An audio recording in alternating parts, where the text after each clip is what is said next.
بسم اللہ الرحمن الرحیم۔ میرے پیارے عزیز بھائیوں، آج میں آپ کو یہ بتانا چاہتا ہوں کہ ایک مرتبہ نبی کریم صلی اللہ علیہ وسلم نے ابو بکر صدیق رضی اللہ عنہ کو اپنا کہہ کے پکارا اور فرمایا کہ ابو بکر ہمارا ہے۔ وہ کون سی جگہ تھی، وہ کون سا مقام تھا اور کیا وجہ تھی کہ جب اللہ کے پاک پیغمبر صلی اللہ علیہ وسلم نے فرمایا تھا کہ ابو بکر ہمارا ہے؟ توجہ فرمائیں، ابو بکر صدیق رضی اللہ عنہ کی تبلیغ کی برکت سے جب لوگ مسلمان ہونے لگے، حضرت طلحہ رضی اللہ عنہ نے بھی اسلام قبول کر لیا۔ نوفل جس کو مکے کا شیر کہتے تھے، اس نے حضرت طلحہ اور ابو بکر رضی اللہ عنہ دونوں کو پکڑ کر باندھ لیا۔ ابو بکر صدیق رضی اللہ عنہ کے خاندان والے ابو بکر رضی اللہ عنہ کو نہ چھڑا سکے۔ جب نبی کریم صلی اللہ علیہ وسلم کو پتہ چلا کہ ابو بکر رضی اللہ عنہ کو نوفل نے باندھ لیا ہے تو نبی کریم صلی اللہ علیہ وسلم نے دعا فرمائی۔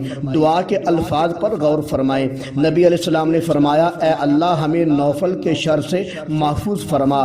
نبی صلی اللہ علیہ وسلم کی اس دعا میں ایک بہت ہی پیارا نقطہ ہے، غور فرمائیں۔ نبی صلی اللہ علیہ وسلم نے فرمایا، اے اللہ ہم کو نوفل کے شر سے محفوظ فرما۔